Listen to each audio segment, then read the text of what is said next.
But let's continue. So, welcome to the Pandas section of this week's lesson.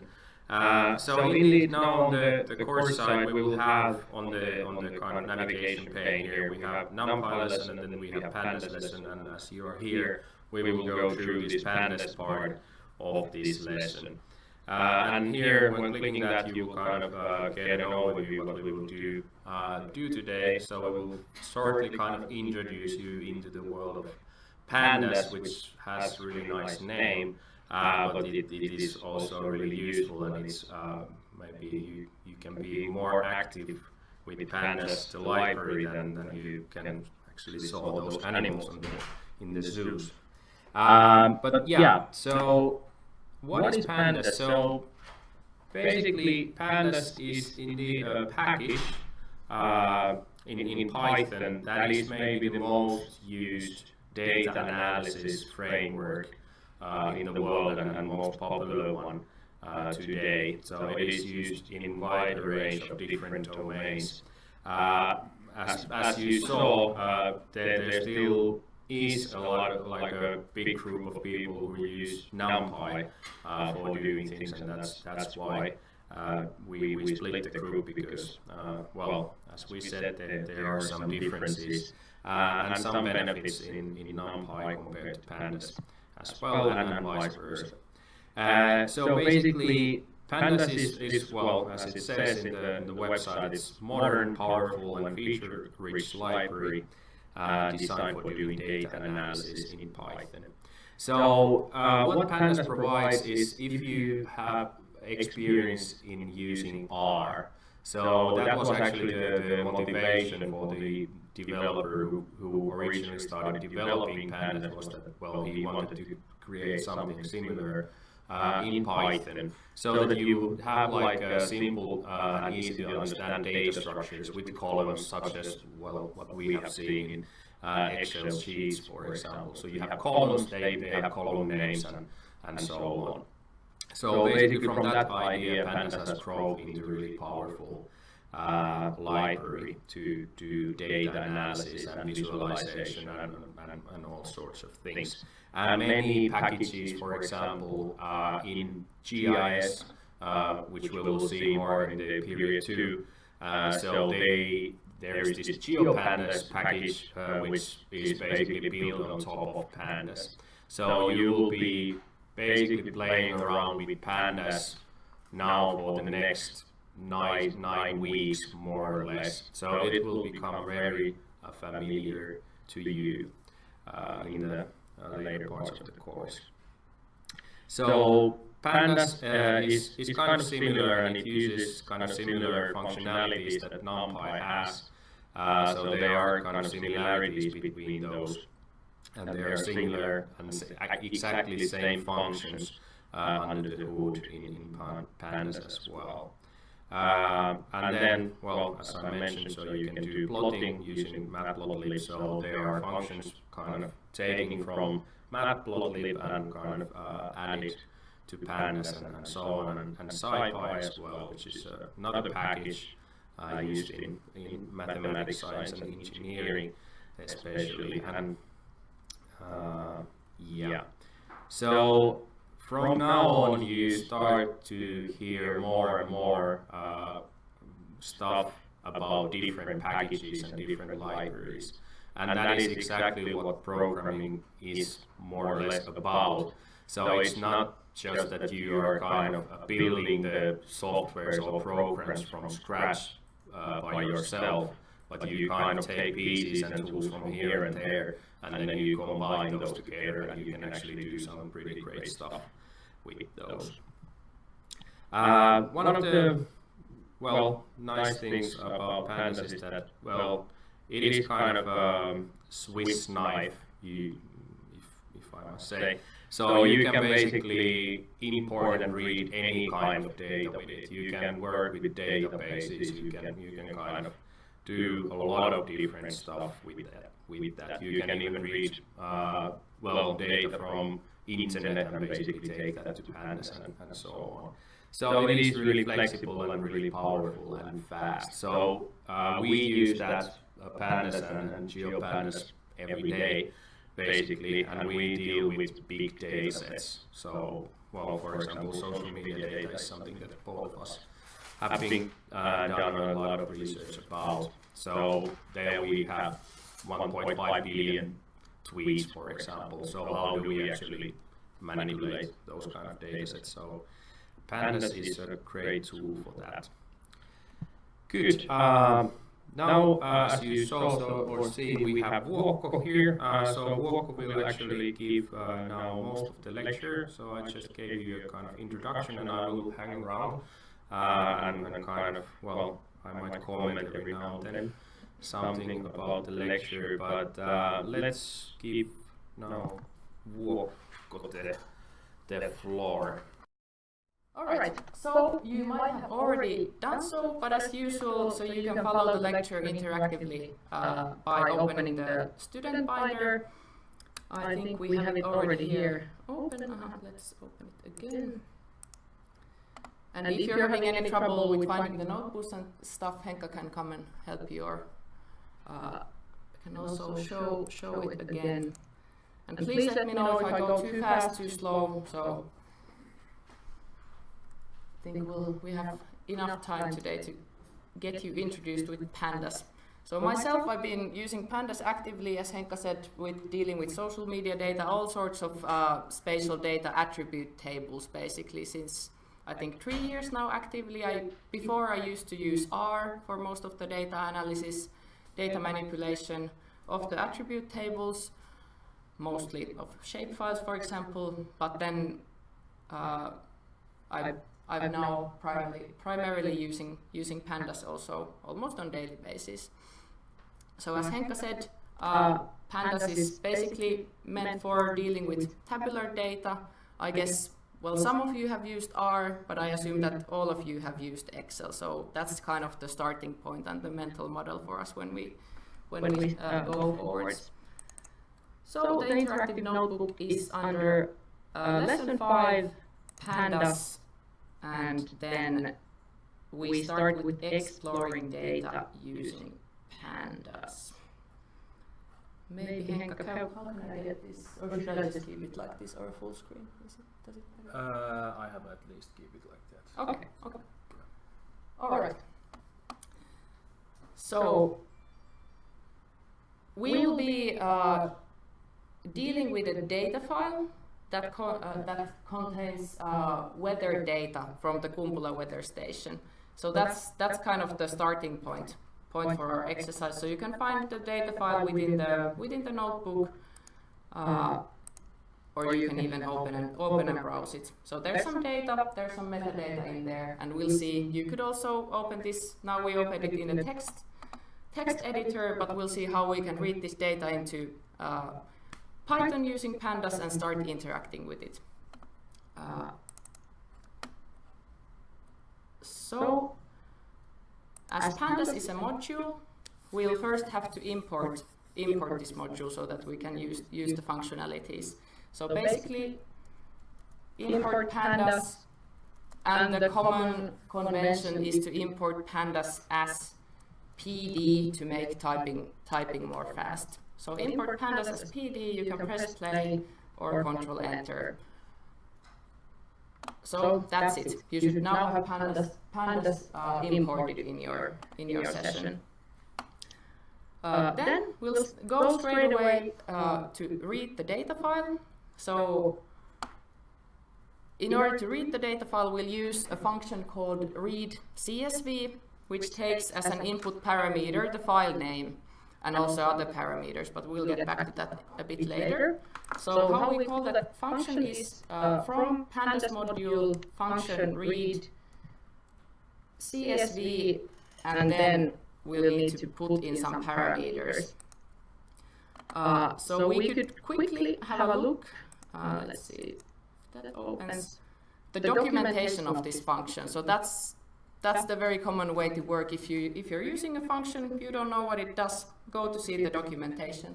So we have the function name read CSV and then a bunch of optional parameters, but I guess like the most crucial for us will be the file path or a buffer. It should be a string, and that's it. Then we can define additional parameters, but we'll go back to that.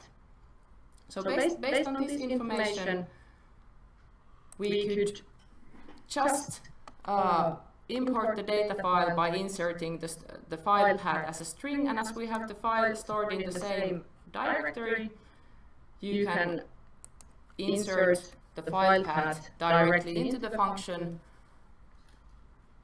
with the hyphens, and that should work. We don't see anything printed on the screen because we have just defined the variable data frame. Are you with me? Yes? Yeah.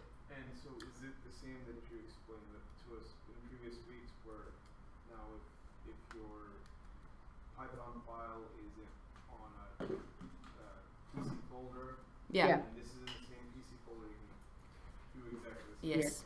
So we have the kind of a relative data, kind of the files are located within the same folder, so now we can just call the file name. Of course, if it was stored in C drive, Vuokos folder, notebook, something, then we need to define the full file path. So depending on your setting. But if you're having any troubles, do you want to comment? Yeah, just kind of a short comment about these file paths. So by default, the safest thing to like how do you pass the file path in there is to use the full path. But quite often you have a situation where you have, for example, you have the codes in some folder, and then you have, for example, a different folder for data and then some file name. So then you can also, like, you don't need to put the whole file path, but you can use like data slash and then the file name in there. But yeah, so I myself, at least, I tend to use actually the full file paths always, so that I'm always really sure, like, okay, that this is exactly the file that I'm using.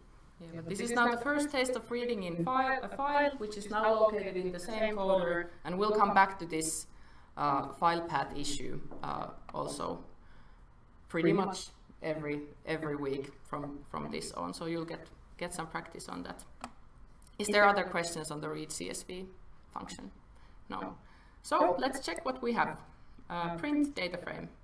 So, well, we have something stored in the data frame. Variable, right? But okay, there's some rows, maybe quite a lot of stuff. So it looks okay, but there's some none, which stands for not a number. So there's some missing data perhaps, and then we have these first rows that are a bit weird.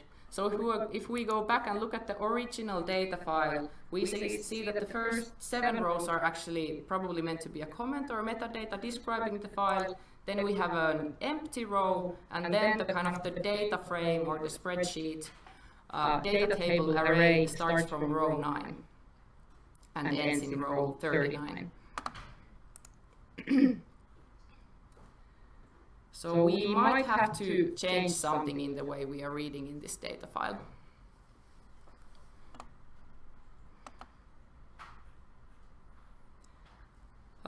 So, as said, the first 7 rows were comments, and then we have 1 empty row. So if we go back to the Pandas documentation, we should find, let's see, skip rows. There is a parameter skip rows, which is quite intuitively meant to be used for skipping rows in the input data. So we can use that. So let's do it again. pd dot function name read CSV. Then we have the file path. Of course, we can take it from here.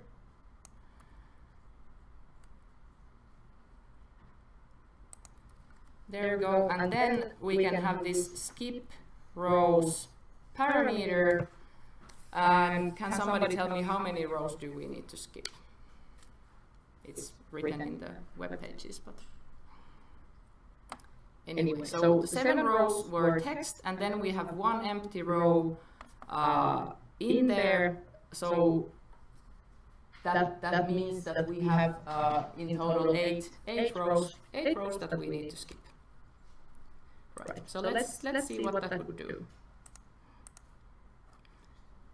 Okay, so here we overwrite the original data frame and we print it out. So now we have read the file in starting from row 9. So we skip the 8 first rows, start reading from row 9, and then we have a more clean data array there.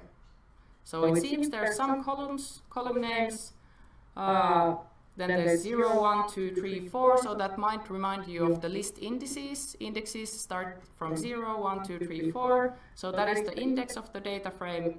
So here you see that the data frame basically created by Pandas contains some kind of labeled axes, both rows and columns.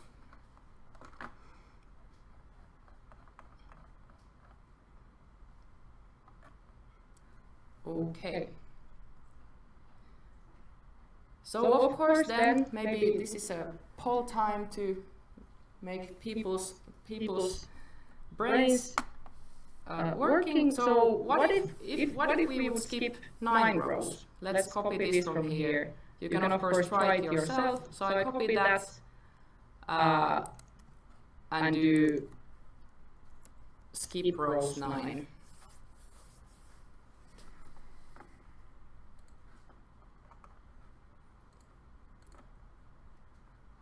So of course, well, some of you probably did it, but if you haven't done it, you can also think by looking at the input data. So if we skip 9 rows, so what kind of an output would you expect from the first row? Yeah, we have a poll question for this, so you have a few options. So if you go to the Geo-Python github.io/poll, so pretty clear idea at least from those 6-7 persons, which would be the correct answer. I guess most of you are doing it yourself. So probably quite logically, if we skip 9 rows, let's also print the output. Print data frame. So then actually it looks like, well, we kind of missed the row where we are defining the header, so that's also something to think about. Of course we could, but then we'll see later that this is actually, then we're missing some data, or the data frame is a bit off if we started from the wrong row. So let's redefine. If you run this code,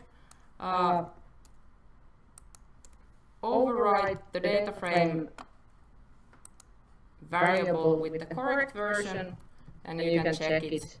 Print data frame. So hopefully most of you have now in the memory something like this, a variable called data frame, and if you print it, you have a nice array of data with some temperatures and some date information in there. So it's year, month, and day in the first column. So let's move onwards. So as the text explains in there. So indeed, we have rows which are labeled with the index by default, so from 0 up until the length of the data frame, and then we have columns which have named labels which we derive from the input data, and we have 4 of them. There's the year, month, date, temperature, max and min temperatures. These are in Fahrenheit, as we've had before.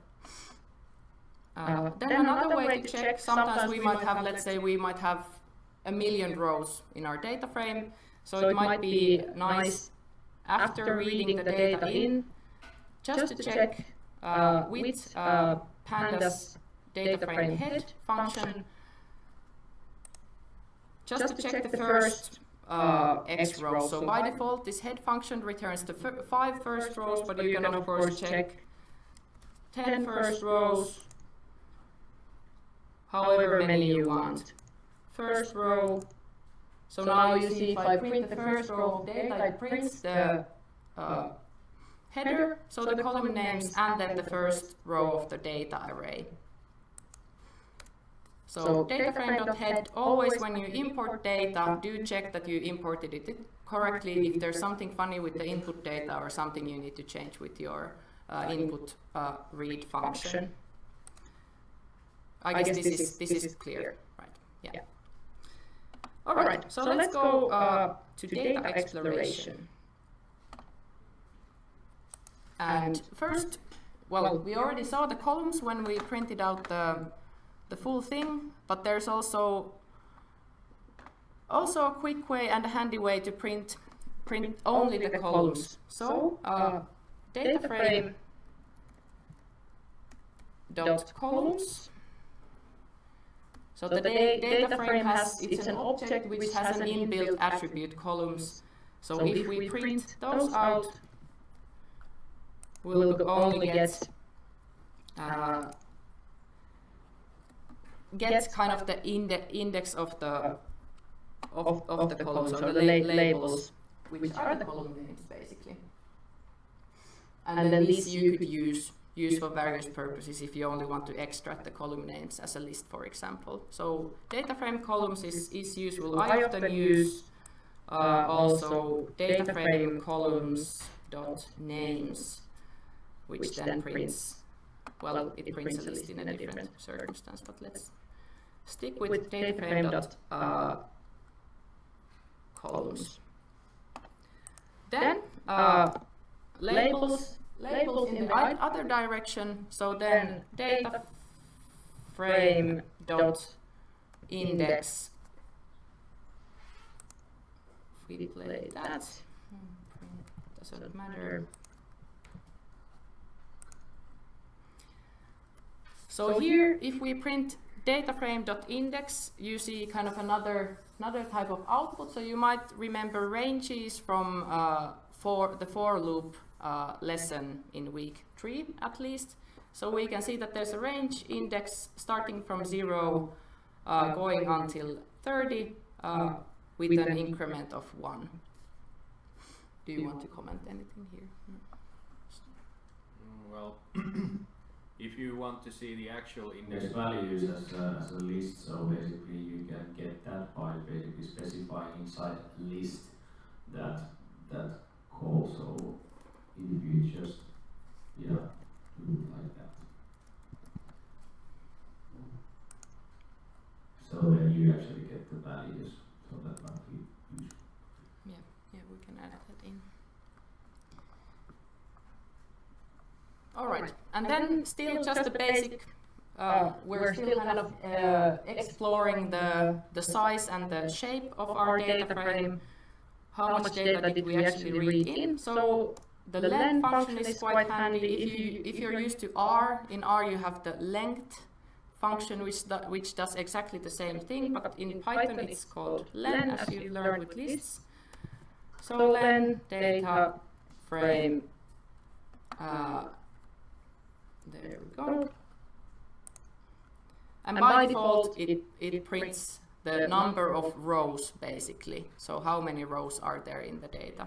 That's the length of a data frame, or length of each column, which is always the same. Then, of course, as we have two-dimensional array, so we can also print the shape. So what are the dimensions of our data frame?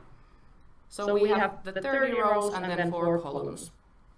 So that's also another check to see that if you imported the data correctly. I was expecting to have 30 attributes, so then you can, with the shape function, see how many columns you actually have in the data. As it's quite common to read the data in a wrong way due to various reasons in the input data or then in the input function. All right. So then let's move into data types. So data types you already have discussed in this course, but in the context of Pandas data frames, we'll discuss them a bit further. So what is the data type of this data frame? It's quite intuitively type data frame we can inspect with that function. So the type of this variable, which we have named data frame, so it's a data frame object, basically the data type of this variable. So it's good to every now and then check if you're doing manipulations, especially when we go into the Geo-Python course. You might have a geo data frame and a data frame, and sometimes you might lose the kind of spatiality of your data frame. So you might have a data frame when you wanted to have a geo data frame and these sorts of things. So it's good to check the type of your array. Yeah, so you can think this data frame exactly as like one Excel sheet where you have columns and you have rows, and then you can actually do like do some, for example, 2 columns to each other, and so on. And then, kind of as a side note, so I think we haven't introduced these functionalities or IPython magic commands in here. So it might be useful, as we are now storing variables in the memory, to have some kind of way to see what kind of variables we have defined and what are their values. So there are two different IPython magic commands, as they're called who and whose. So the who would print the variables that we have currently in memory. So we have imported Pandas module as PD. So if we type PD, that refers to that.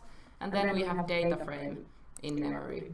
Then to verbose it a bit, so we have whose, which will then print a table with all the variables. So if we would here do number equals 1,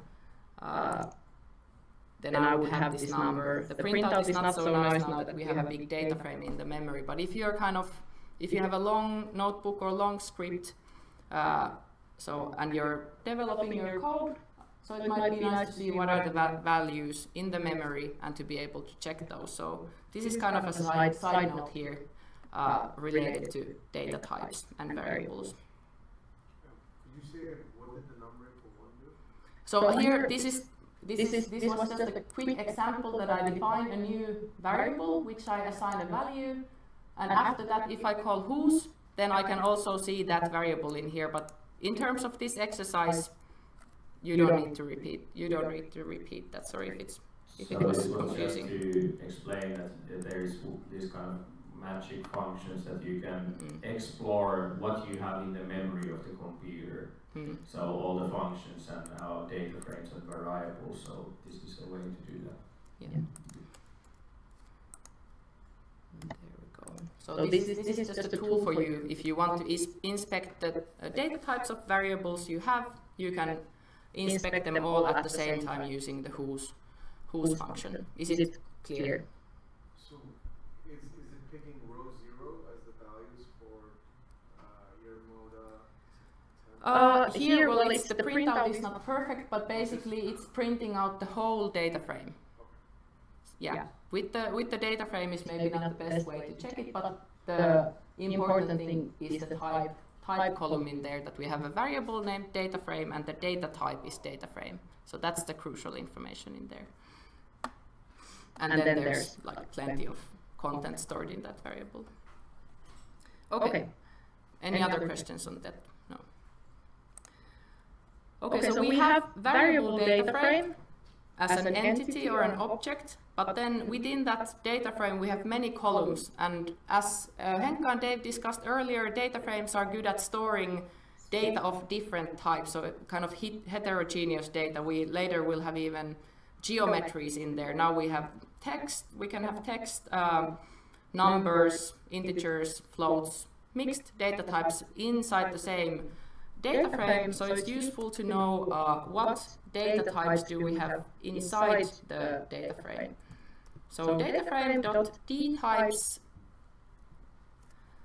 is the way to figure that out. So that prints out quite a nice list of all the column names, or the labels for the columns, and then we can see that the year, month, day column data type is integer. So all the values in that column are integer, and then the rest are float.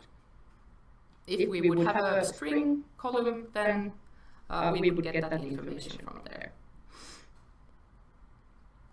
So this is very handy command to get an overview of your data frame and the contents of that data frame. The same thing we can repeat for an individual column. So here is kind of two things first. So first we'll see how we can actually access information from a single column. So instead of doing print data frame, this is what we already did. That will print out the whole data frame.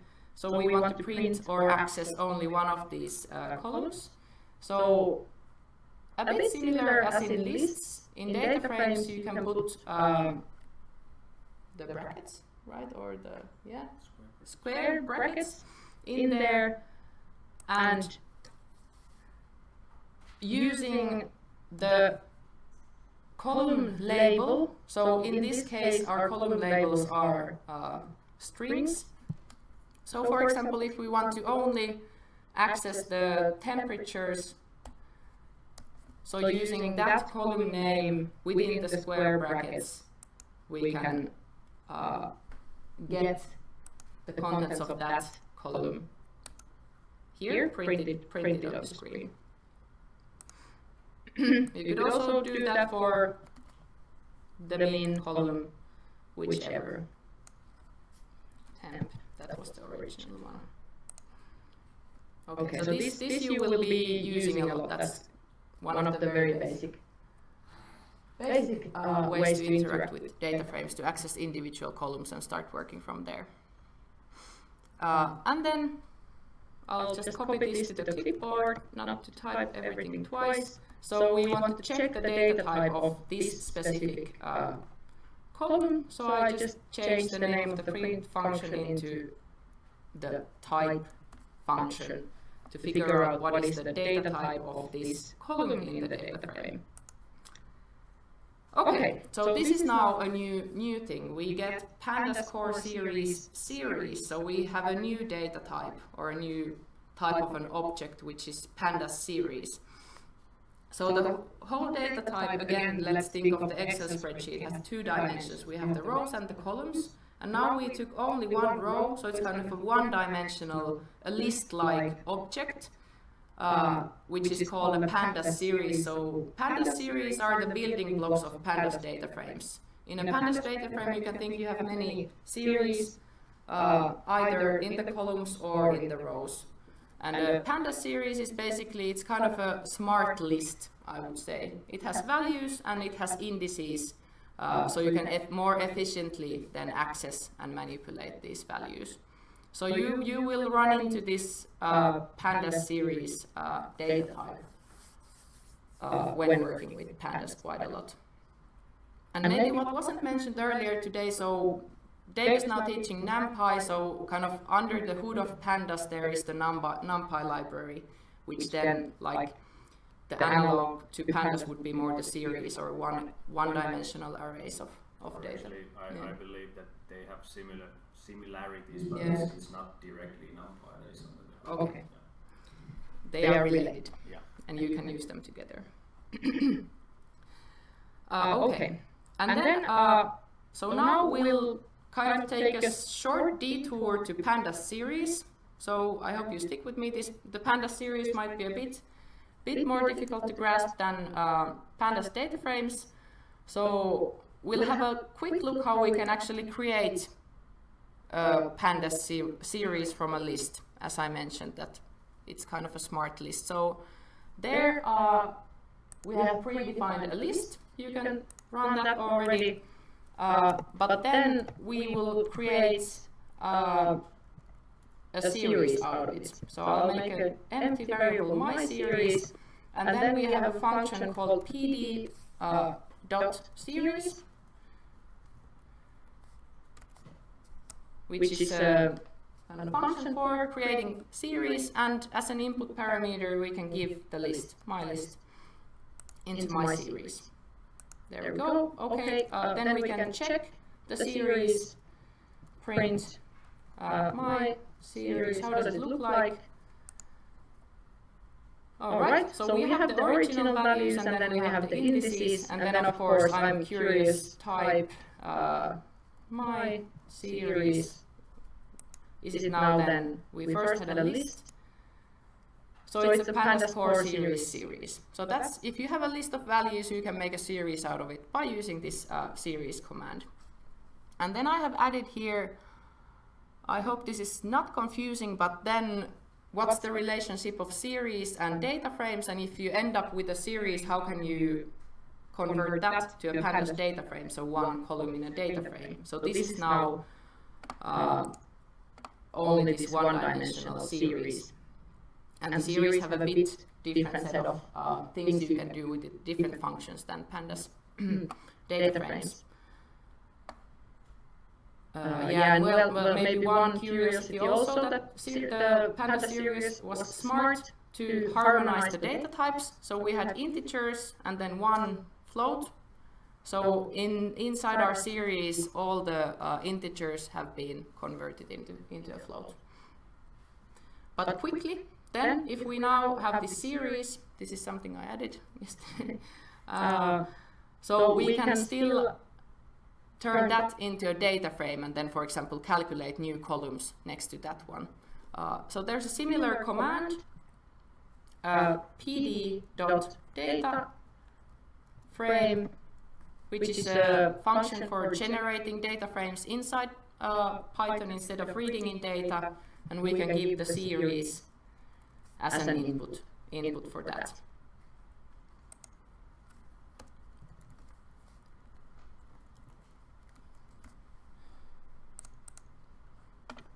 And of course you can print and see how it looks like. These might come more handy after a few weeks, but I'll now just introduce these conversion functions if you end up with a weird data type. So the data frame, it looks like a function, but actually what it really is, it's a kind of object. We will go through into details what object is, but it really reminds like how you use functions. So you have specific parameters, how you initialize that data frame using that. Yeah. Thanks. So now as we have my data frame created from the series, so it looks exactly the same, but there is just a label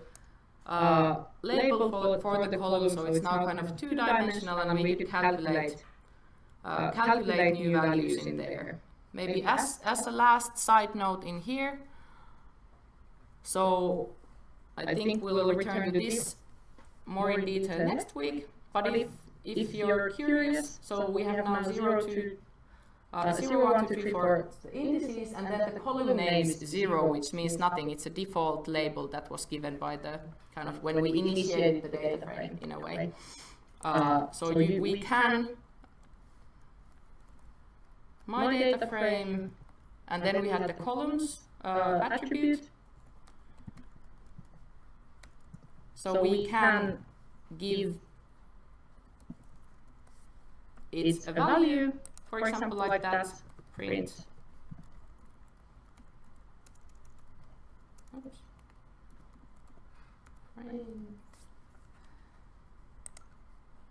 So now you have a nice one-column data frame, and you could then do calculations based on that. So that was kind of all we want to say about Pandas series at this point, or is there something else we'd like to add? So if you have a series, you can make a list out of a series. You can make a Pandas data frame out of one series or multiple series, so that you know. Do you have any questions at this point? Does this seem more or less kind of understandable? I like the word smart list. That's what it is. Yeah. What series is. Yeah. So we have a smart list that is Pandas series, and we have a smart Excel spreadsheet which is Pandas data frame. So far so good. Yeah. Okay. So let's return to where was I? Kind of meant to have that in here. Okay, so let's go back. We started by reading in this data file into the variable called data frame, and you have it in the memory in your sessions in there. So let's start looking more into the data values themselves. So a bit of like super basic data exploration. This is something that we've already done a bit with lists, so we're kind of now refreshing those skills in the context of pandas tools and data structures.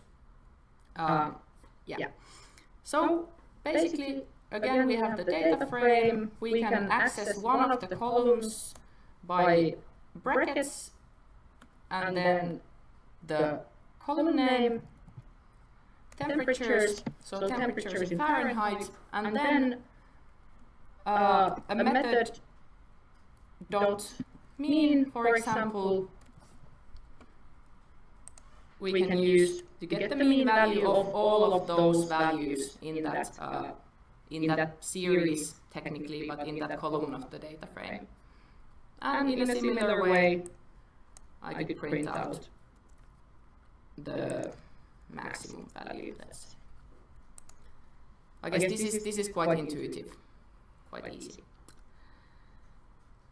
This is kind of pretty similar to the functions that we used with lists, like mylist.index, for example, to get an index value of some value of that you pass inside there. So kind of similar functions are these. So then next, this is already pretty useful. So now we have 30 rows of data, but if we had even a bigger data frame, so we can get basic statistics using the describe method. So data-frame.describe would print out by default specific statistics from this data frame. For example, percentiles, mean, max, count of values, and such. And then from the documentation, you can see how you can modify this output. So that's kind of inbuilt in the data frame object, this kind of functionality. Okay. So then still about data frames and individual columns. So again, let's take this data frame and then column temp. So we have, and let's actually see what's in there. And these were, as we remember from the data frame dtype call, so these are floating point values. And sometimes it might be useful to, for example, convert these into integers or strings. So there is a way to do data type conversions using the astype method, which is written like this.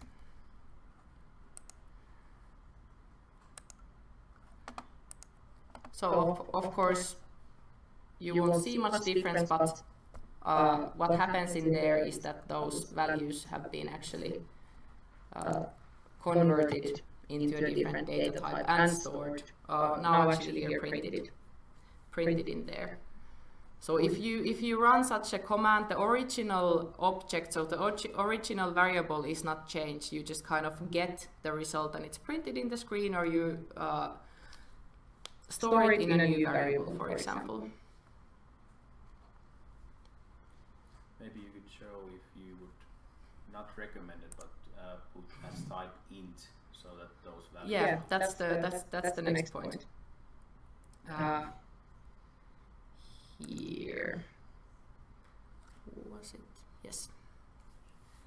Integer values. So maybe I'll just copy paste this one. So indeed, we have floating point values with decimals, and we just do as type integer. But it's good to know it's maybe not so intuitive. So if we do this one, let's look at the first value.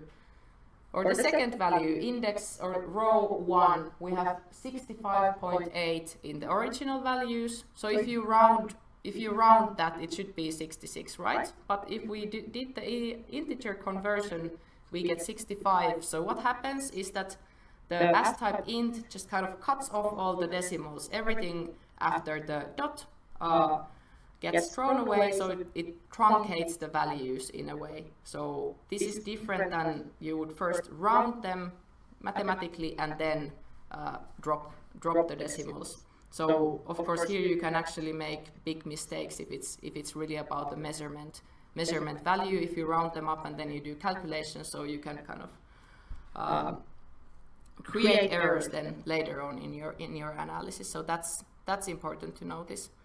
So we have, yes, so that's kind of the final point of this first data exploration part. Then I guess we could take a little break, but still to continue. So if we again have data frame column 10, and we had this as type int in there. So we want to do that one. Let's see again. But what we would actually want to do first, so there's another method that we can use, which is, put it under here, round 0.